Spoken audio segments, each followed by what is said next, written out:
한동훈 검사장이 유시민 노무현 재단 이사장을 상대로 5억 원의 손배소를 하겠다는 내용입니다. 한동훈 검사장, 유시민의 5억 원 손배소, 1년 반에 걸쳐서 악의적인 가짜뉴스를 유포했다. 유시민 이사장이. 장기간 속은 국민들도 피해자다. 재발 방지 위해 법적 조치는 불가피하다. 공적 권한을 불법 사용한 공직자로 부당하게 낙인. 혼자 창작한 건지 이 가짜뉴스를, 누군가가 거짓 정보를 제공한 건지 등을 밝혀야 한다. 라고 한동훈 검사장이 아직 끝나지 않았다. 라고 이번엔 한동훈의 반격이겠죠? 1년 반 정도 이제 유시민 이사장에게 공격을 당했던 한동훈 검사장이 거꾸로 유시민 이사장에게 5억 원 손배소를 했습니다. 자, 그럼 한동훈 검사장이 얘기했던 유시민 노무현 재단 이사장이 유포했다는 가짜뉴스가 뭔지 직접 들어보시죠. 노무현 재단의 주거래은행, 거래은행이 한 개예요. 뭐 어느 은행이라고 제가 말씀 안 드리고요. 노무현 재단 계좌를 검찰이 들여다봤다는 사실을 확인했어요. 검찰이 노무현 재단의 계좌를 들여다본 사실이 있습니까? 들여다보셨다면 도대체 어떤 혐의로 계좌 추적 영장을 발부받으셨는지 그 내용을 공개해 주실 것을 요구합니다. 작년하고 금년에 회원이 꽤 많이 늘었거든요. 후원 회원이. 그게 알고 보니까 검찰의 사랑을 받아가지고 그래서 그런 것 같아요. 그러니까 뭔가 압수수색을 당하거나 뭐 이런 일이 있어야. 아주 동의해요. 예. 저도 그 경험이 있어요. 네. 몰래 계좌나 들여다보고 그래서 이렇게 소심해가지고 되겠나 생각이 좀 들었습니다. 정혁진 변호사님, 본인이 한두 번이 아니라 재차, 3차 굉장히 강한 확신을 갖고 사실처럼 한동훈 검찰이 노무현 재단 계좌를 불법으로 들여다봤다. 그 사실을 확인했다라고 강조한 바 있습니다. 중요한 정치적인 일정을 앞두고서 이런 내용이 있어서 상당수 많은 국민들이 정말 그랬나 보다. 검찰 나쁘네.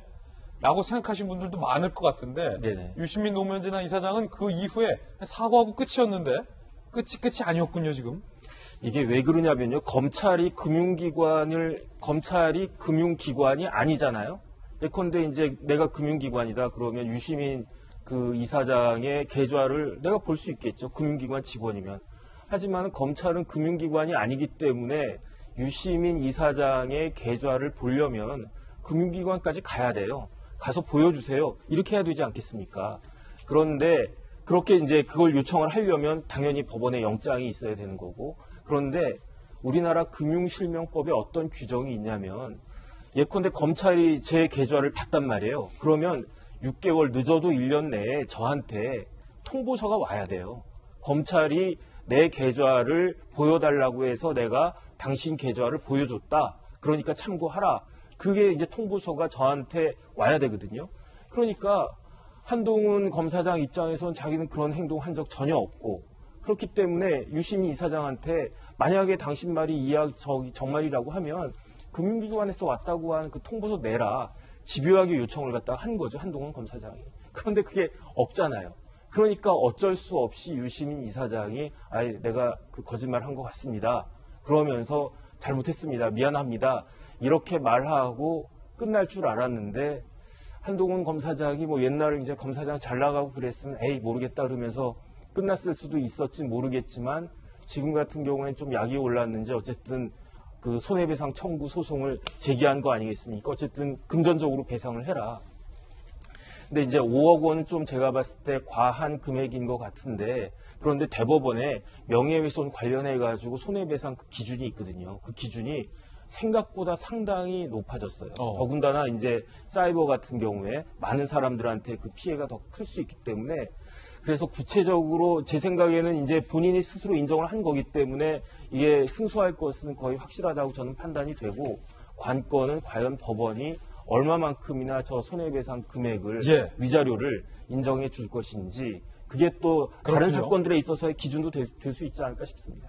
제가 보는 관점은 이게 이제 금액도 금액이지만 한동훈, 유시민 이 두 분한테 뭐 돈이 중요하겠습니까? 금액이 중요하겠습니까? 자, 이재명 기자. 흥미로운 게 한동훈 검사는 이렇게 얘기했어요.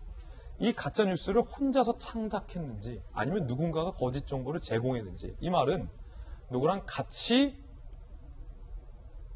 이 가짜뉴스 혹은 이 마타도어, 이 악성 프레임을 만든 건지 목적을 가지고 아니면 혼자 그냥 착각한 건지 밝혀야 한다는 대목이었어요.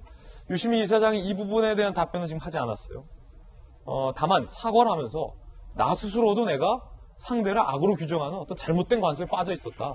나 혼자 마치 잘못 착각을 했다. 라는 식으로 사과를 하긴 했지만 한동훈 검사장의 이 문제 제기 어떻게 보십니까, 이 부분?